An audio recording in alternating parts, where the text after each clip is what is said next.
है इसके राज को जो है आतंकी राज बोला जाता है, रेन ऑफ टेरर। ठीक है, तो ये बहुत ही जो है आप बोल सकते हो एक साइको था, सनकी व्यक्ति था ये। और हाँ, तो ये मैंने बताया ना, डॉक्टर ग्लोटिन नाम के जो व्यक्ति थे, इन्होंने ये मशीन बनाई थी ग्लोटिन करके, है ना। तो ये सारी चीजें मैंने आपको बता दी। तो मौत की सजा इसको दी जाती थी, वो इससे ही दी जाती थी। अब यहाँ पे थोड़ा ये देख लेते हैं कि हाँ कुछ अच्छे बदलाव क्या हुए। जो रॉबेस्पियर आई, रॉबेस्पियर की सरकार जो है, इसको हमने कन्वेंशन बोला, इसमें क्या क्या अच्छे नियम हुए उसकी हम बात कर लेते हैं। कौन कौन से यहाँ पे जो है कदम जो है उठाए गए उसकी जो है हम बात कर लेते हैं। क्लियर हुआ ना? चलिए कौन कौन से कदम उठाए गए थोड़ा सा देख लेते हैं। तो देखो, रॉबेस्पियर की सरकार ने कई नियम बनाए, है ना। जैसे उसने जिसमें अधिकतम वेतन की सीमा तय कर दी, मतलब किसी का अगर वेतन है कितनी लिमिट हो सकती है, मतलब किसी का अगर कोई वेतन है, जैसे मेरे को 10,000 मिलते हैं, किसी को 15,000 मिलते हैं, किसी को 20,000 मिलते हैं, उस पर एक लिमिट होगी कि मैक्सिमम जो वेतन है वो कितना होना चाहिए। जैसे सरकारी नौकरी में आप जाओगे तो सबसे ज्यादा वेतन किसका होता है? राष्ट्रपति का होता है, शायद 5 लाख है शायद अभी, है ना। तो एक लिमिट है ना, एक सीमा लगी हुई है कि इतना ही वेतन होना चाहिए। तो ये क्या है, इसने ये करा कि भाई अधिकतम वेतन की सीमा कितनी होनी चाहिए, इसने वो निर्धारित कर दी।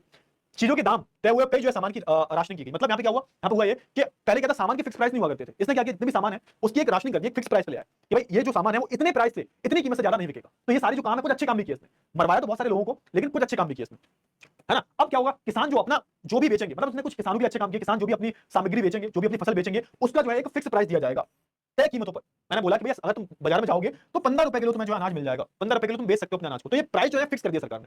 आज के टाइम पर होता है ना, एमएसपी आप पढ़ोगे उसमें भी होता है कि एक जो फसल होती है उसकी प्राइस होती है, उसकी कीमतें जो होती हैं वो फिक्स कर दी जाती हैं, तय कर दी जाती हैं। तो इन्होंने भी यही किया कि हर एक जो सामग्री थी उसकी प्राइस जो फिक्स कर दी, किसानों को उसी दाम पर जो है वो बेचना पड़ेगा, है ना। अच्छी चीज थी। अब यहाँ क्या हुआ, पहले जो एक लोग थे ना वो सफेद आटा खाया करते थे, सफेद आटा जो महंगा आटा हुआ करता था बेसिकली, तो उसको हटाकर जो है यहाँ पर एक समता, है ना, समता समता रोटी जो है वो आप खाना, मतलब समता जो रोटी होती थी एक प्रकार का, एक गेहूं ही होता है और अनाज होता है एक तरह का जो सस्ता आता था काफी। तो जो लोग बड़ी ही जो महंगे महंगे जो अनाज खाया करते थे ना, जिसको सफेद आटा बोला जाता था, उसको जो है इसने उस पर प्रतिबंध लगा दिया कि भाई कोई भी नहीं खाएगा, है ना। सब क्या खाएंगे, सब समता रोटी खाएंगे, सब साधारण भोजन, सात्विक भोजन करेंगे, है ना। कुछ ज्यादा जो है नहीं कोई करेगा। क्लियर हुआ? तो आई होप आपको ये जो चीजें वो क्लियर होगी। और क्या क्या किया इसने, और इसने एक बहुत अच्छा काम किया, इसने पुरुषों को अपने देश के, है ना, फ्रांस के पुरुषों को और स्त्रियों को इसने एक नया नाम देना शुरू कर दिया, है ना। तो पुरुषों की हम बात करें, पुरुषों को बुलाता था सितोयन, और महिलाओं को बताया था स्टोइन। यानी कि फ्रांस के जो नागरिक हैं, चाहे वो पुरुष हो चाहे महिला हो, पुरुषों को इसने बुलाया स्टोइन और महिलाओं को इसने बुलाया स्टोइन। पहले ने क्या बुलाते थे, पहले ने मॉस्यूर और मदाम बुलाते थे, मदाम और मॉस्यूर। लेकिन इसको हटा दिया इसने, इन दोनों को हटा दिया इसने। अब इसने क्या अप्लाई किया, इसने बोला कि हम सितोयन बोलेंगे, स्टोइन बोलेंगे पुरुषों को, और सितोयन बोलेंगे पुरुषों को, और स्टोइन बोलेंगे किसको, महिलाओं को,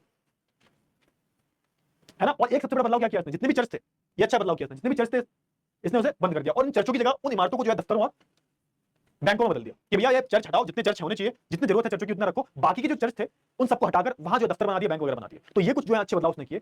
ज्यादा समय नहीं रहा इसका, 1-1.5 साल इसने राज किया, क्योंकि लोग इससे बहुत परेशान हो चुके थे। और फाइनली आप देखोगे कि इसने जो किया, है ना, इसने होता है ना कि कर्मा कर्मा आता है, आप जैसा आप करते हो वैसा भुगतते भी हो। तो इसने 20 से 25 हजार लोगों को ग्लोटिन करवाया था, जो भी इसके खिलाफ जाता था वो उसको मरवा दिया करता था। तो इसको हटाने के लिए क्या किया भाई, लोग परेशान हो गए। इवन इसके जो पार्टी के लोग थे, जो जैकोबिन क्लब के जो लोग थे, वो भी इससे परेशान हो चुके थे, वो भी डरने लगे थे इससे। तो इसको ही फंसा दिया गया। अब इसको ही जो यहाँ पे राष्ट्रद्रोह की जो है चक्कर में इसको भी फंसा लिया गया, और इसको भी जो ग्लूटीन कर दिया जाता है। और एक बहुत अच्छी मूवी है नेपोलियन, कभी देखना टाइम मिले तो, बहुत ही प्यारी मूवी है, उसमें सब कुछ दिखाया गया। नेपोलियन बोनापार्ट के ऊपर पूरी मूवी बनी है, उसमें सारे जो सीन है वो दिखाए गए हैं। तो बाद में आप देखोगे रॉबेस्पियर की पूरी क्रूर, है ना, क्रूर नियमों के कारण जो उसके समर्थक भी तय करने लगे। आखिरकार जुलाई 1794 में रॉबेस्पियर को ग्लूटीन कर दिया जाता है। इस तरह से जो आतंक के शासन का अंत हुआ। मतलब क्या हुआ, लोग इससे परेशान हो गए थे, तो पूरी प्लानिंग के साथ जो है लोग इसी के खिलाफ हो जाते हैं, है ना। इसके पार्टी के लोग भी जो है इसी के खिलाफ हो जाते हैं, और फाइनली क्या होता है, इसको भी जो है सूली पर, यानी कि ग्लूटीन जो है इसको करवा दिया जाता है। ये सीन अगर आपको देखना है ना तो मूवी देखना है, नेपोलियन नामक मूवी का, अच्छी मूवी है वो, है ना। अब क्या हुआ, अब सोचें आप थोड़ा यहाँ पे स्टार्टिंग से ध्यान दो। 1789 में कौन था राजा था, वो खत्म हुआ। उसके बाद कौन है, नेशनल असेंबली। नेशनल असेंबली खत्म होने के बाद कौन आया, कन्वेंशन। कन्वेंशन भी खत्म हो गया। अब क्या आएगा, अब आएगा भाई डायरेक्टरी शासित फ्रांस। याद कर लेना, लिख लेना, थोड़ा सा मैं रिवीजन करवा रहा हूं। पहले कौन था, सबसे पहले नेशनल असेंबली आई, वो खत्म हुआ। उसके बाद कौन आया, कन्वेंशन। कन्वेंशन का लीडर कौन था, मैक्स मिलर रॉबेस्पियर। भैया इसने तिराई मचा दी, इसको भी हटा दिया गया, इसको भी मरवा दिया गया। अब कौन आएगा भाई, अब आएगा डायरेक्टरी। अब डायरेक्टरी की हम बात करें, जैकोबिन के पतन के बाद जो है फिर से पुराने नियम जो थे वो लागू हो गए। मतलब जो नेशनल असेंबली ने लागू किए थे कि भैया 25 वर्ष से ऊपर के लोग हैं वही वोट डाल सकते हैं, है ना, जो पढ़े लिखे लोग हैं कर देते हैं वही वोट डाल सकते हैं, सक्रिय नागरिक ही वोट डाल सकते हैं। तो ये फिर से नियम आ गए, जैसे इसकी सरकार खत्म हुई फिर से वही नियम आ गए। और उसके बाद क्या हुआ भाई, उसके बाद आप देखोगे कि यहाँ पे बहुत सारी चीजें बदलती हुई दिखाई देती हैं, है ना। नए संविधान के अनुसार जो जिसके पास संपत्ति नहीं थी उसे वोट डालने का अधिकार नहीं था। मतलब नियम जो थे वो पुराने जैसे कर दिए गए, पहले जैसे थे। क्लियर हुआ? चलिए अच्छा, अब यहाँ पे थोड़ा समझना ये सरकार किस तरह की थी। तो यहाँ पे क्या था, यहाँ पे जो है एक 2 विधायकों का गठन किया गया, और जिनके सदस्यों का चुनाव होता था। एक विधायक का हम बात करें, इसमें 500 लोग थे, है ना, और एक में कितने थे, एक में 250 लोग थे, है ना। और ये दोनों जो लोग हैं ये किसको चुनेंगे, ये 5 मेंबर की कमेटी को चुनेंगे।